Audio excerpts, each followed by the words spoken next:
Mariing tinututulan ni CBCP Executive Director for Episcopal Mission on Prison, Pastoral Care, Rodolfo Diamante, ang plano ni President-elect Rodrigo Duterte na ibalik ang death penalty.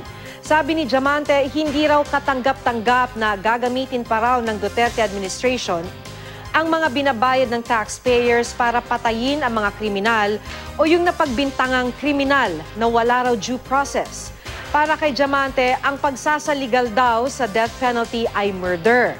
Nagpasaring din si CBCP Permanent Commission on Public Affairs Executive Secretary Father Jerome Ceciliano. Ipinagmamalaki raw ni Duterte na walang krimen sa Davao kung saan wala namang death penalty roon.